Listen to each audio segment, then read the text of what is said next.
Welcome back to Revise and Resubmit, and welcome to another weekend book review. I'm Pavlov. And I'm Nikita. Today we're tackling something that really touches all of us. This often pretty blurry line between what we think of as mental health and, well, mental illness. Right, and how our beliefs, even the really unusual ones, sort of fit into that whole picture.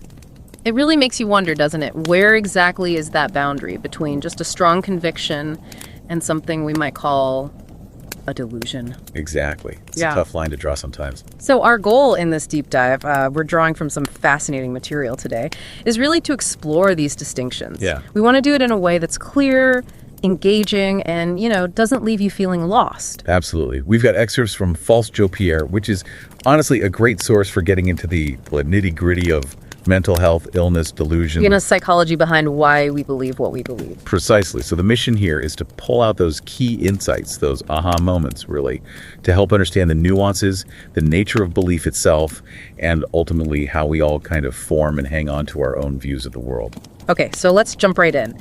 First big idea from the source. This spectrum of mental health. It sounds like the old way of thinking, just healthy or ill, is maybe a bit outdated. Yeah, it seems the thinking is shifting. It's moving towards seeing the difference between mental health and mental illness as often more quantitative, matter of degree, rather than a strict qualitative split. Like colors on a spectrum. The book uses that analogy. It does, and it's a helpful one. Think about a rainbow. You've got red and green. They're clearly distinct colors, different wavelengths, right? Measurable difference. So in a similar way, the difference between someone, say, with major depression and someone without might be less about a fundamentally different kind of experience. And more about the intensity or how long it lasts, things like that. Exactly. The intensity, duration, the impact of certain feelings or thoughts. So it's often not like flicking a switch, more like a gradual shift along that spectrum. Which really makes you think about early intervention, maybe nudging things back towards the healthier end. That's a key implication, yeah. But, okay, visualizing it like a scale is useful. But the book is careful to say this doesn't mean the distinction is meaningless, right? It uses another image, the traffic light. Right, precisely.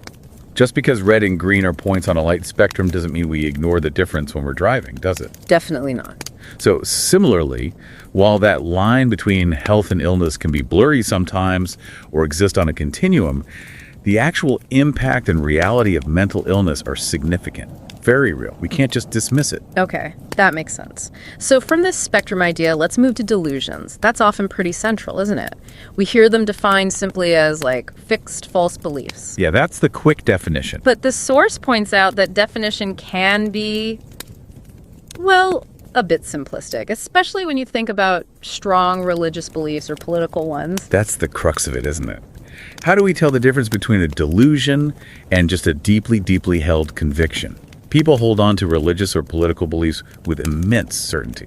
Even when others see clear evidence against them? Right, so the text highlights that in practice, psychiatrists often have to rely more on sort of clinical intuition, experience-based judgment. And know it when I see it kind of thing. Pretty much, yeah. Informed by their training, the context, the whole picture of the person. And it mentions there are common themes that often pop up in delusions, like paranoia, persecution. Yes, persecution, grandiosity, believing you have special powers or importance, and unusual health concerns, somatic delusions. Those are recurring themes. It's interesting. Maybe those themes tap into something fundamental.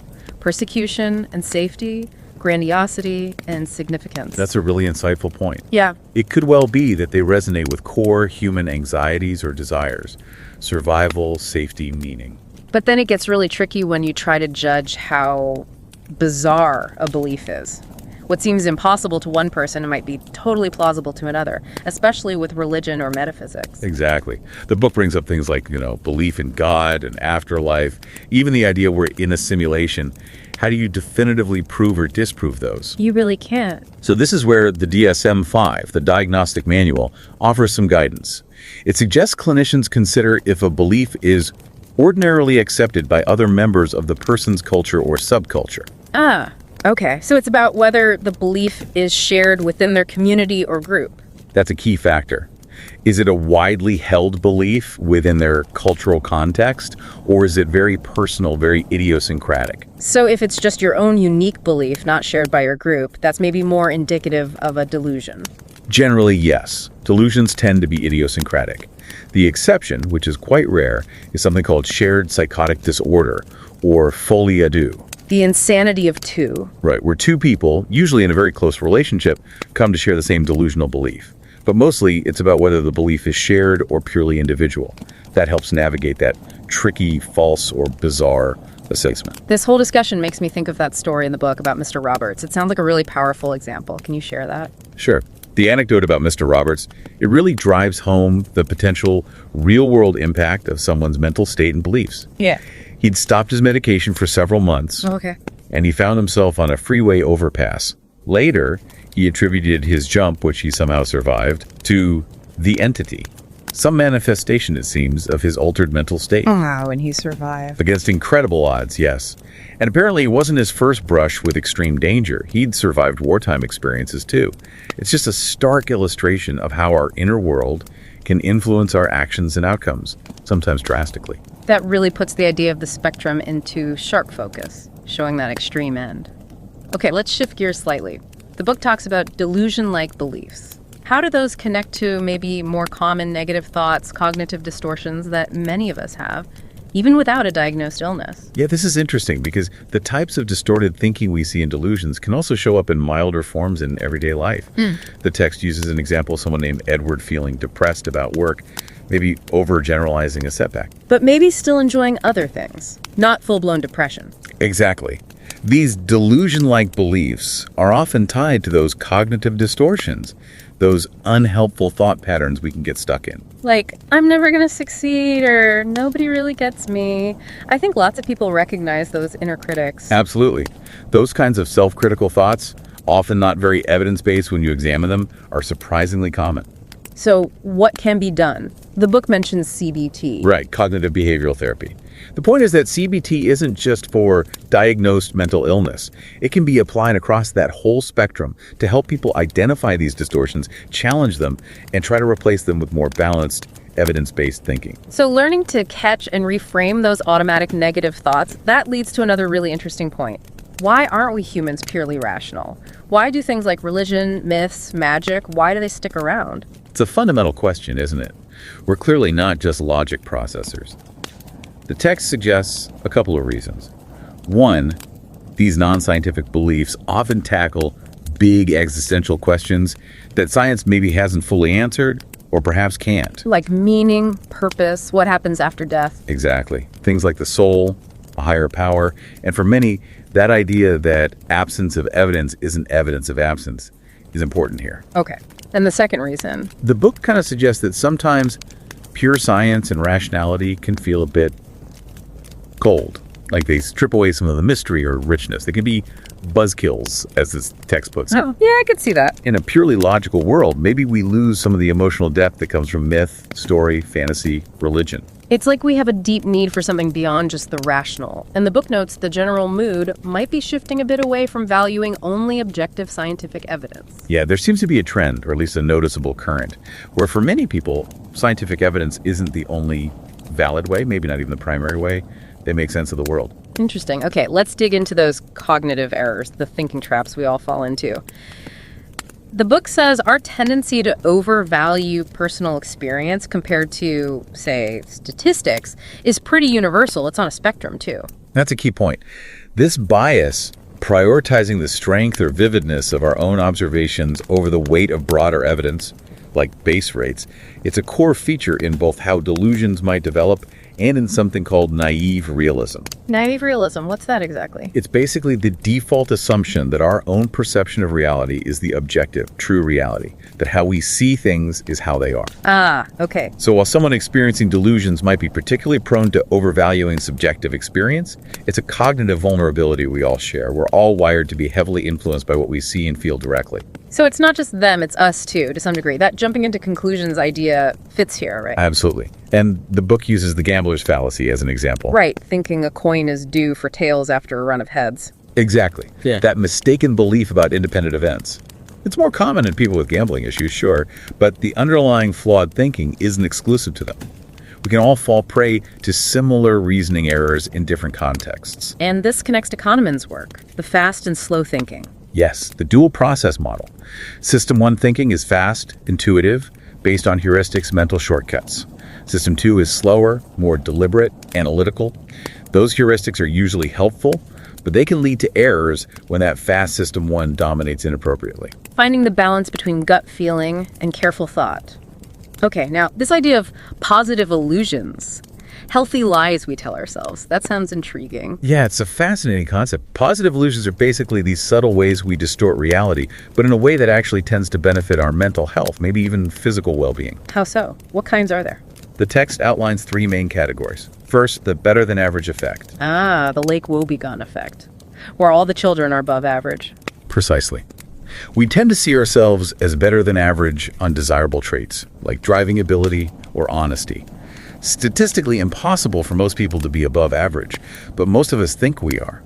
We even extend this to people close to us. And feeling good about yourself is generally good, but the book warns too much of this can edge into narcissism. That's the potential downside. While it's linked to well-being and perseverance, excessive self-enhancement can tip over into narcissistic traits. It's a balance. Okay, what are the other 2? The illusion of control, believing we have more influence over random events than we actually do. And unrealistic optimism, basically, expecting the future to be brighter than objective evidence might suggest. So looking on the bright side, maybe a bit too much sometimes. Kind of. Like the illusion of control, unrealistic optimism can buffer against stress and anxiety. It fuels motivation. But There's a but? yeah, too much optimism can lead to the planning fallacy, underestimating how long tasks will take or how many resources they need. And it can lead to risky behavior, like smokers underestimating their risk of cancer, or people texting while driving. And that story of Timothy Treadwell, the grizzly man, is used as a cautionary tale here, right? Right. About that line between confidence and dangerous self-deception. Absolutely. Treadwell's tragic story is a stark reminder. His belief in his unique ability to interact safely with grizzly bears, likely fueled by some unrealistic optimism and illusion of control, ultimately had fatal consequences. It shows how thin that line can be. Definitely sobering. Okay, let's switch to memory, something we rely on so much, but the book talks about the misinformation effect, how easily our memories can be changed. It's actually quite startling how malleable our memories are. Research, especially by people like Elizabeth Loftus, has shown repeatedly that just the way questions are phrased after an event can alter our recollection. Like implanting false details. Yes, or even entire false memories of significant events that never happened. People can come to believe these implanted memories quite strongly. Wow, that has huge implications, especially for things like eyewitness testimony in court cases. Massive implications. Despite decades of this research, the book notes that many people still hold on to the idea that memory works like a video camera, accurately recording and storing events permanently. But the science says it's much more like reconstruction. Yeah. Editing. Exactly. Yeah. Memory is reconstructive. We piece things together, often filling in gaps, sometimes incorporating new information without even realizing it.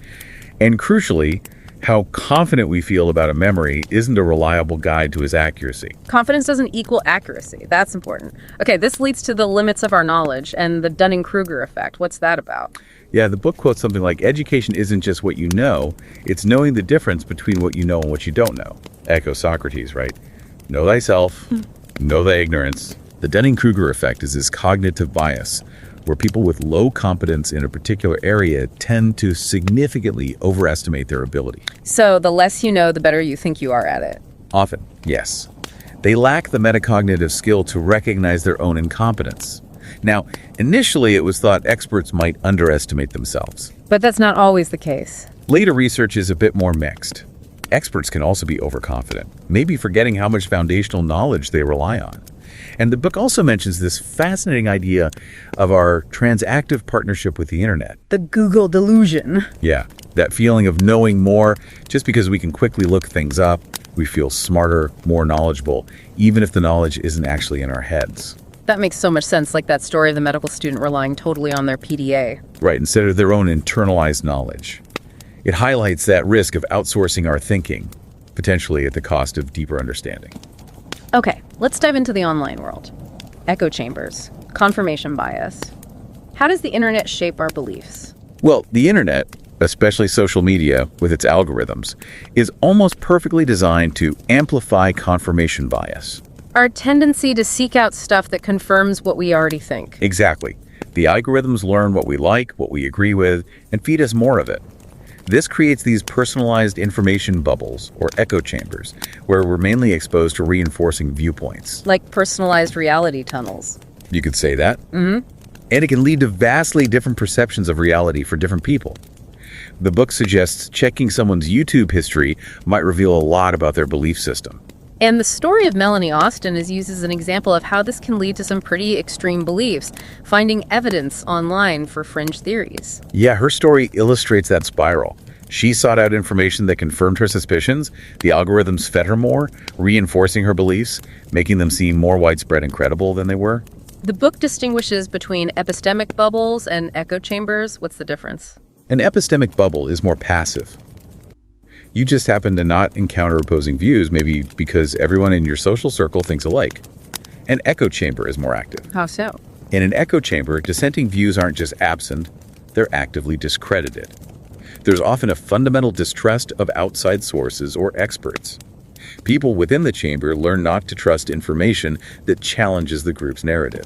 And the philosopher C. Tenguin argues this isn't always irrational from the inside, it's about following the group's rules of trust. Right. From the perspective of someone inside an echo chamber, trusting the group's sources and distrusting outsiders might seem like the rational thing to do, based on the established norms of that community.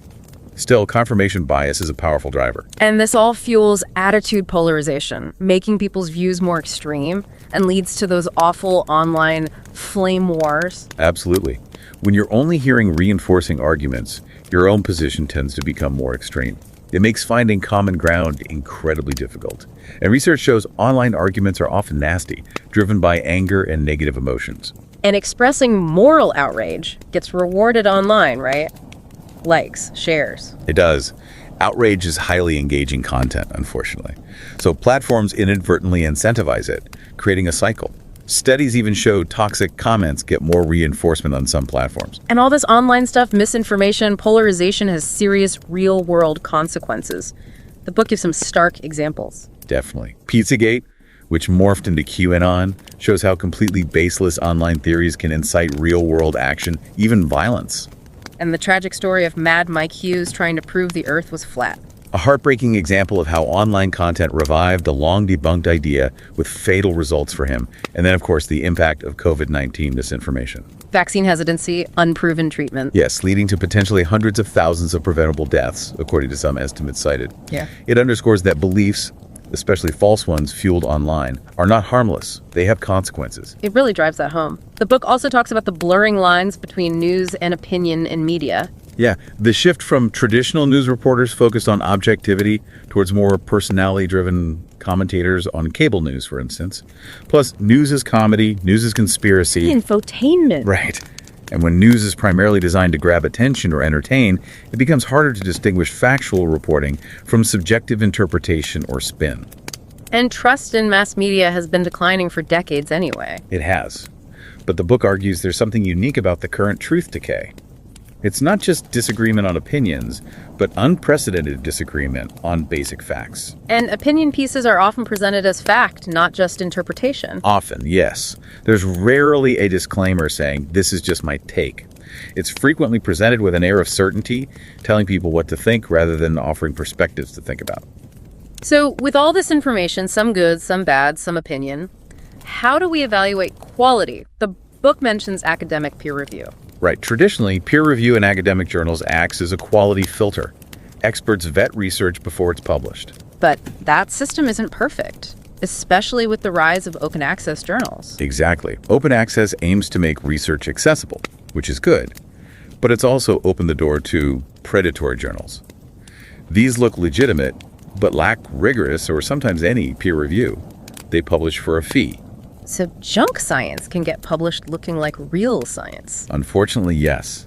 And this allows people pushing fringe ideas or dissenting from scientific consensus to cite seemingly credible published studies that are actually unreliable. It muddies the waters. It makes it harder for the average person to know what to trust. This links to motivated reasoning, doesn't it? How we use information to support what we already believe. Yes. Zivakunda's concept. We're not neutral information processors.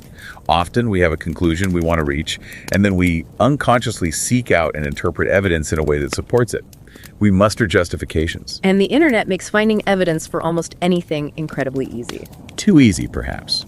We can selectively pick the bits of information or misinformation that confirm our existing biases. And this leads to the illusion of objectivity. We think we're being rational and objective, and it's the other side that's biased and misinformed. Precisely. Information is used to justify beliefs, not necessarily to form them rationally. This is why expert opinion or fact-checking can be so easily dismissed if it contradicts a deeply held, motivated belief. The story of the sovereign citizens, the Drummonds, really illustrates the real-world danger of accepting misinformation due to motivated reasoning. Yeah, their belief in this complex, pseudo-legal narrative that they thought allowed them to avoid taxes. They genuinely believed it, based on information they sought out. But it led to prison sentences for fraud. Right. Despite their sincere belief, the legal system didn't accept their interpretation. It really raises questions about the responsibility of those who create and spread such harmful misinformation. It seems trust, or rather mistrust, is a huge factor in all this. It's not just about evidence. Absolutely. Belief formation involves logic, yes, but also gut feelings, intuition, and crucially, who we trust. The source mentions distributed liability. False belief isn't just in our heads. It involves the misinformation itself, the source, the context. And mistrust and misinformation feed each other. It's a vicious cycle. Mistrust in traditional institutions creates a vacuum that misinformation rushes into. And consuming that misinformation further erodes trust. We see people actively sowing mistrust in established sources to sell their own narratives. Which brings us to the disinformation industrial complex. People profiting from spreading falsehoods. Alex Jones is the prime example given. Yes, Jones built a business model on fostering mistrust and selling products to his audience, often based on conspiracy theories. His own comment about having a kind of psychosis from the garbage is telling. The model is basically don't trust anyone, except me. Pretty much. Demagoguery built on eroding trust elsewhere. And he's not alone. Newsmax, flat earth influencers, they tap into an audience that feels lied to and offer alternative narratives, often profiting in the process. And it's not just political figures. The book mentions Goop and Christian Northrup in the wellness space. Right. Goop faced lawsuits for false advertising, selling products with unsubstantiated health claims. Christian Northrup, a physician, mixes some legitimate wellness advice with significant misinformation, especially about vaccines. Building an audience with controversy, then selling other things. That seems to be part of the model. Spreading controversial or false claims can attract a dedicated following, creating a market. Northrop was even named one of the main spreaders of vaccine misinformation online. Now, there's this psychological trick called the illusory truth effect. Just hearing something repeatedly makes it seem more true. Yes, it's a well-documented bias. Repeated exposure increases familiarity, and familiarity can be mistaken for truthfulness. This happens even if you know the source is unreliable, or even if you initially knew the statement was false. Wow. And it's stronger if we feel knowledgeable or if the statement is ambiguous. Research suggests so. And even posing misinformation as a question that the innuendo effect can increase belief. It's a huge challenge for journalists covering falsehoods. Because just repeating the lie, even to debunk it, can reinforce it. Exactly. This ties into doublespeak and that Russian propaganda tactic, the fire hose of falsehood. Bombarding people with repeated messages, true or false. Right. High volume, high repetition, lots of channels. It leverages the illusory truth effect. Overwhelm critical thinking, make the falsehoods feel familiar and therefore more plausible. And the consequences can be massive. The book points to the aftermath of the 2020 U.S. election. The persistent, widespread belief in election fraud, despite all evidence to the contrary, and the direct result, the January 6th Capitol riot. A clear example of a big lie having devastating real-world impact. To understand how these big false beliefs take hold, the book uses contemporary conspiracy theories, like the flat earth belief, as a case study. Yeah, the flat earth thing is fascinating because it defies centuries of evidence. While maybe some initial doubt comes from naive realism, it looks flat to me. The internet, especially YouTube, is clearly the main driver of its modern resurgence. Even public figures briefly flirted with it, like Kyrie Irving. He did, though he later apologized. It shows the complexity. How much is genuine belief versus maybe performance or just questioning things? But the belief persists for many, just like COVID vaccine conspiracies persist despite evidence. So what drives people to believe these theories? What psychological needs do they meet? Researchers suggest several things: a need for certainty and order in a chaotic world, a need for control or understanding, a need for uniqueness, feeling you have special knowledge others don't, a need for belonging within the group of believers, and making sense of anomalies or things that feel off. And certain thinking styles are linked to it, like relying on intuition. Yes, faith in intuition, maybe overconfidence, susceptibility to certain fallacies like the conjunction fallacy, perhaps less analytical thinking, and definitely motivated reasoning. And belief in one conspiracy often predicts belief in others, though political ones align with politics. Generally, yes, there's a sort of conspiratorial mindset. But interestingly, overall belief in conspiracy theories seems pretty evenly spread across the political left and right, even if the specific theories differ. And it's not just individual psychology, right? Social influence, the echo chambers play a big role. Hugely. That teaching exercise mentioned, where students easily adopted opposing conspiracy beliefs based on assigned roles. It shows how social context and information exposure shape a belief, regardless of background. People believing these things aren't necessarily stereotypical tinfoil hat wearers. Then there are intergroup conspiracy theories blaming other groups. Yes, classic scapegoating. Shifting blame onto an outgroup. We saw it with COVID origin theories targeting China, the historical use against Jewish people, Putin using them to justify war. Mistrust and conspiracy theories feeding each other again. Absolutely. Mistrust makes people vulnerable to theories blaming an outgroup, and the theories then fuel more mistrust and prejudice. It's a dangerous dynamic. And believing isn't passive, it's an active assimilation, searching for confirming evidence. Right. Doing your own research in this context often means actively seeking out and weaving together information that confirms pre-existing suspicions, not objectively testing a hypothesis. And online platforms are key facilitators. Many flat earthers started believing after watching YouTube videos. That's what many reported, yes. Influencers like Mark Sargent and Eric Dubay built large followings there, promoting the idea through accessible videos. The speed and impact of misinformation are shown with the hydroxychloroquine example, too. Yeah, Trump's retweet of that video promoting it caused a massive surge in online misinformation. And there seemed to be an orchestrated effort by some groups, like America's frontline doctors, to push unproven treatments and downplay the pandemic. Sometimes involving financial exploitation, charging for consultations and drugs. Yes, the case of Simone Gold and AFD highlighted that aspect, profiting from the desperation and misinformation surrounding COVID treatments. Okay, lastly, the book talks about bullshit receptivity, being impressed by meaningless but profound-sounding statements. Pseudo-profound bullshit receptivity, yeah. It seems linked to that intuitive fast mode thinking. People who engage more analytical thinking are generally less susceptible. And it correlates with belief in conspiracies, fake news, alternative medicine. Research suggests those links exist, yes. An openness to impressive sounding but ultimately vacuous statements seems to go along with an openness to other unsubstantiated beliefs. Deepak Chopra is given as an example of someone potentially selling this. The book critiques his statements about things like biofields as sounding profound but lacking clear, testable meaning.